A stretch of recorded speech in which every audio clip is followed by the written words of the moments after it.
Bahkan bisa dibilang penduduk Brunei itu hampir nggak kena pajak sama sekali. Rakyat tidak perlu sakit kepala untuk membayar income tax. Ketergantungan Brunei ke minyak sama gas alam ini juga sempat bikin negara ini hampir bangkrut. Kita bahas Asia Tenggara lagi. Kalau lu ngeh, ada satu negara Asia Tenggara yang sama sekali belum pernah gue bahas nih. Iya bener, Brunei. Dan gue sebenarnya baru kepikiran buat bahas Brunei itu abis bikin video tentang Thailand yang nggak ada tukang parkirnya. Di video itu ada yang komen yang bilang kalau di Brunei juga nggak ada tukang parkir. Bahkan kata dia, kalau kita jajan di restoran di Brunei, itu nggak ada pajaknya. Wah, menarik ya. Apa benar rakyat Brunei bebas dari segala jenis pajak? Dan apa benar Brunei emang sekaya itu? Ya udah kalau gitu, ayo langsung aja kita bahas seberapa kaya dan makmurnya Brunei Darussalam. Dan kita bahas juga nanti perpajakan di sana, di Learning by Googling. Sebenarnya kalau kita ngomongin perekonomian Brunei Darussalam tuh nggak termasuk di antara negara yang punya pendapatan besar. Kalau menurut data dari World Bank, pendapatan Brunei Darussalam di tahun 2021 aja tuh cuma 14 miliar US dollar. Dan ini sebenarnya cukup jauh kalau kita bandingin sama pendapatan Indonesia di tahun 2021 yang nyentuh lebih dari 1 triliun US dollar. Bahkan nih menurut World Economics, ekonomi Brunei itu cuma ada di posisi ke-28 di Asia Pasifik dan nomor 135 di dunia. Jadi ya sekilas nggak kelihatan wah ya ekonominya Brunei ini. Tapi ya sebenarnya jumlah penghasilan mereka yang segitu tuh wajar banget loh. Wajar kenapa? Karena kalau kita ngomongin tentang ukuran negara dan jumlah penduduk, Brunei ini tuh ukuran dan jumlah penduduknya tuh jelas jauh di bawah Indonesia. Jadi ya wajar kalau penghasilan negaranya juga jauh lebih kecil. Dan kalau kita ngomongin ekonomi dan jumlah penduduk di sebuah negara, ada satu indikator yang biasa dipakai buat nentuin baik buruknya ekonomi sebuah negara. Indikator apa tuh? Namanya GDP per kapita. Atau simpelnya sih kayak semacam pendapatan rata-rata tiap penduduk di satu negara lah. Tapi, ngitung GDP per kapita ini juga kadang suka bias. Karena kan harga barang di satu negara sama di negara lain tuh suka beda ya. Contoh misalnya, harga burger McD aja. Di Indonesia sama di Amerika itu kan pasti harganya beda. Makanya akhirnya buat ngebandingin pendapatan antar negara, biasanya dipakai juga yang namanya Purchasing Power Parity atau PPP. Atau dengan kata lain, perbandingan uang yang dibutuhin buat ngebeli barang yang sama. Jadi lewat PPP ini bakal dilihat tuh, orang butuh berapa duit buat beli burger McD di Amerika, sama orang butuh berapa duit buat beli burger McD di Indonesia. Nah di sini, kalau kita lihat berdasarkan GDP PPP per kapitanya, ekonomi Brunei Darussalam tuh bisa dibilang termasuk salah satu yang terbaik di dunia. Bahkan kalau menurut Nomad Kapitalis, Brunei ini sempat jadi negara terkaya kelima di dunia. Dengan GDP PPP per kapita lebih dari 71.000 US dollar. Buat di Asia Tenggara, Brunei itu cuma kalah dari Singapura yang ada di posisi ketiga.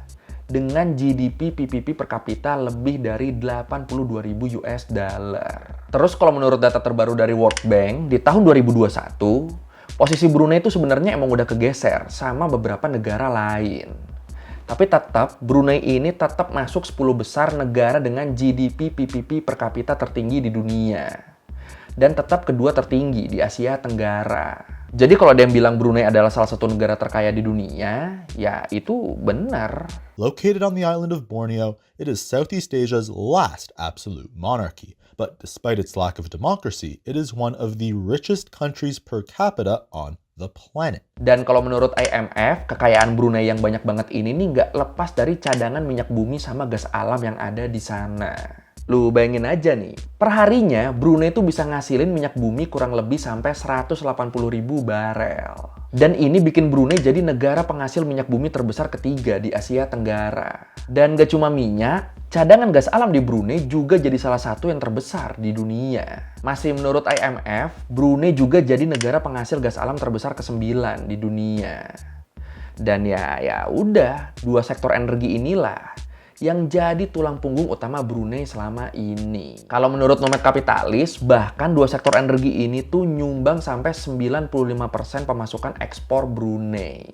Dan bahkan sebenarnya minyak bumi sama gas alam Brunei ini nih juga jadi penyumbang terbesar keseluruhan pemasukan negara mereka. Atau kalau menurut CGTN, angkanya tuh mencapai 60% dari keseluruhan pemasukan negara. Brunei is the third largest oil producer in Southeast Asia, averaging about 180,000 barrels per day. Oil and gas make up for 99% of the country's export and 70% of its domestic product. Tapi yang menarik nih di sini, ternyata walaupun minyak sama gas alam tuh emang menjanjikan banget di sana, tapi ternyata ketergantungan Brunei ke minyak sama gas alam ini juga sempat bikin negara ini hampir bangkrut. Kalau menurut The Diplomat, di tahun 2016 kemarin, Brunei tuh sempat ngalamin defisit fiskal yang parah banget. Bahkan lebih parah dari Yunani yang waktu itu lagi ngalamin krisis. Emang defisit fiskal itu apa? Oke, jadi defisit fiskal tuh simpelnya ini nih adalah kondisi waktu pengeluaran negara lebih tinggi dari pemasukannya. Nah, kondisi harga minyak dunia yang lagi anjlok waktu itu, akhirnya ini nih ngasih dampak yang gede banget buat Brunei. Pemasukan Brunei anjlok sampai ke level terburuk dalam 10 tahun terakhir. Dan dari situlah akhirnya pemerintah Brunei mulai bikin rencana jangka panjang buat melakukan diversifikasi ekonomi. Buat ngembangin pemasukan negara di sektor-sektor lain. Biar mereka nggak bergantung dari minyak sama gas alam doang. Ya mirip-mirip Arab sama Saudi Vision 2030-nya sih ya. Tapi kalau yang versi Brunei biasa disebut dengan nama Wawasan Brunei 2035. Dan buat mencapai ke sana, pemerintah Brunei tuh bahkan udah nyiapin langkah-langkah buat ngembangin kualitas SDM mereka.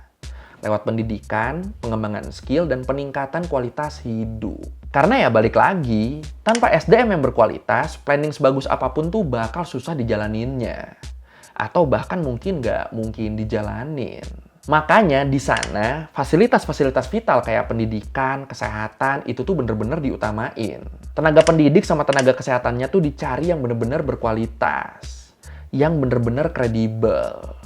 Pokoknya, masyarakat Brunei harus dapat yang terbaik. Ini kan mantep ya visinya ya. Kualitas hidup manusianya ditingkatin dulu, baru nanti ekonominya bakal ikut membaik. Itu jadi kuncinya, SDM yang berkualitas. Kalau di Tuvalu kan gimana ya? Gue nyinggung masalah tukang parkir sama klakson aja kemarin ada beberapa yang nggak terima. Tapi ya itu orang Tuvalu, bukan orang Indonesia. Kalau orang Indonesia kan kita sempurna ya, nggak ada kurangnya sama sekali. Aman jadi, aman.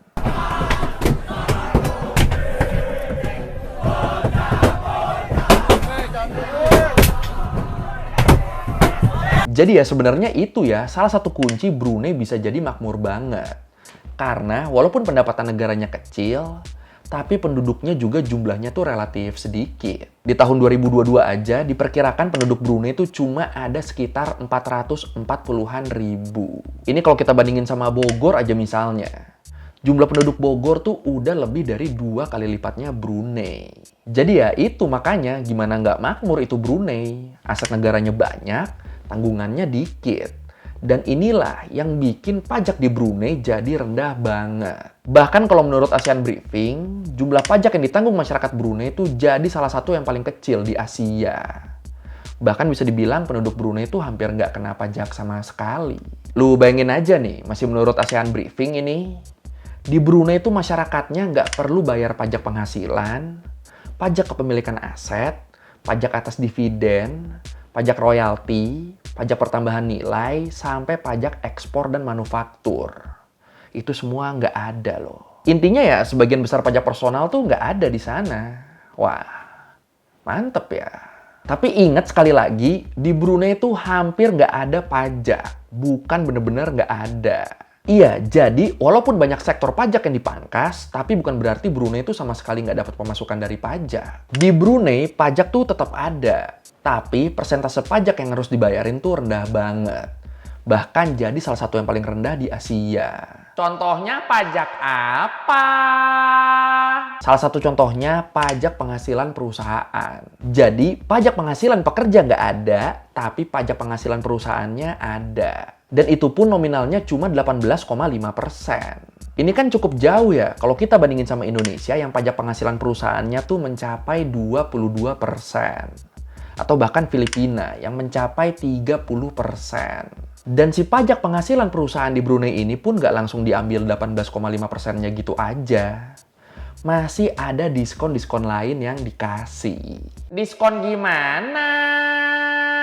Masih menurut ASEAN Briefing, jadi buat 100.000 Brunei dolar pertama yang jadi pemasukan perusahaan, pemerintah tuh bakal ngambil 25%-nya aja dari total pajaknya tadi. Jadi dari 18,5%-nya yang diambil tuh cuma 25%-nya aja. Terus buat penambahan 150.000 Brunei dolar selanjutnya, pemerintah tuh bakal ngasih diskon 50% dari pajaknya. Jadi yang kedua ini dari yang harusnya pajaknya 18,5%, ini cuma diambil setengahnya aja. Nah baru habis itu, kalau penghasilannya lebih banyak, sisa keuntungan tadi tuh baru dikenain pajak normal yang 18,5%. Gimana? Ngerti gak? Ngerti gak? Atau biar lebih kebayang kita pakai contoh deh ya. Anggap nih, misalnya kita orang Brunei dan kita punya perusahaan. Dan perusahaan kita tuh dapat pemasukan 400.000 Brunei dolar setahunnya. Nah, 100.000 pertama dari pendapatan kita, yang harusnya pajaknya 18,5%, ini pajaknya dipotong, jadi cuma 25%-nya. Atau pajaknya jadi cuma 4,625%. Udah tuh, dari 400.000 tadi, 100.000 pertamanya udah dipotong pajak. Terus, penghasilan kita yang 150.000 berikutnya, itu dapat potongan lagi, 50% dari 18,5% tadi. Atau berarti pajaknya jadi cuma 9,25%. Nah, berarti kan sisa keuntungan kita yang belum kena pajak masih ada 150 lagi ya. Nah, sisa yang terakhir ini nih, baru yang kena pajak penuh 18,5%. Jadi kalau di total, pajak keseluruhan kita tuh 4.625 ditambah 13.875 ditambah 27.750. Jadi cuma 46.250 dolar Brunei. Bener gak sih? Bener gak sih? Ya intinya dengan pemasukan 400.000 Brunei dolar, pajak yang harus kita bayarin tuh cuma sekitar 13,2%-nya doang. Anjir. Dikit banget ya. Enak banget ya orang sana ya. Gila. Rakyat tidak perlu sakit kepala untuk membayar income tax. According to the state mufti, citizens in the country do not have to worry about paying income tax. Tapi segala keuntungan pajak tadi tuh itu khusus buat warga Brunei-nya. Kalau buat warga asing, pajaknya emang lebih besar. Ada beberapa pajak yang nggak dikenain ke warga Brunei, tapi dikenain ke warga asing. Contohnya kayak pajak kepemilikan aset. Buat kepemilikan aset, orang asing tuh tetap dikenain pajak sekitar 2,5% sampai 10%. Ini termasuk gede apa kecil ini ya? Tapi ya tetap kayak di komen di video gue yang gue bilang di awal tadi, sebagai orang asing, kalau kita berlibur ke sana, terus kita makan dan segala macam, itu kita tetap dapat untungnya. Kita tetap nggak bayar pajaknya. Jadi ya aman ya selama lu nggak beli aset di sana. Dan di antara pajak-pajak yang ada di sana, ada satu pajak yang paling gede yang ditarik sama pemerintah Brunei. Pajak minyak bumi.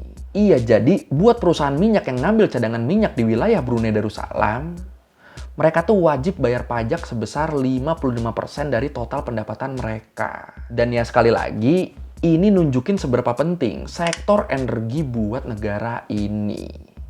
Khususnya di sini minyak bumi.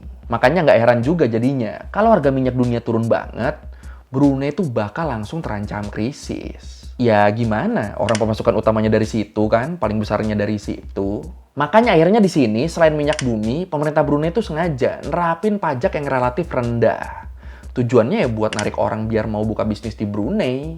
Baik itu buat masyarakat Brunei ataupun buat warga asing. Biar nantinya mereka nggak terlalu tergantung sama minyak bumi. Dan ya ini langkah yang bagus ya. Menarik juga ternyata bahas Brunei ya. Nextnya kalau bahas Brunei lagi enaknya bahas apa ya? Silakan komen. According to a PP World Energy Outlook survey, Brunei's oil reserves are projected to run out in the next 20 years. To minimize its dependence on hydrocarbons, Brunei's Sultan Hassanal is pursuing Vision Brunei 2035 strategy. Oke, sekian review gue kali ini tentang seberapa kaya Brunei dan seberapa rendah pajak di sana. Sumpah gue dikit-dikit ada perasaan iri sih. Kalau lo merevisi kali gue udah salah, atau lo mau nanya, atau lo mau nambahin yang ada di video, bisa lo tulis di komen, kita diskusi kayak biasa. Sekali lagi, thank you dan nonton, jangan lupa like, comment, subscribe. Bye.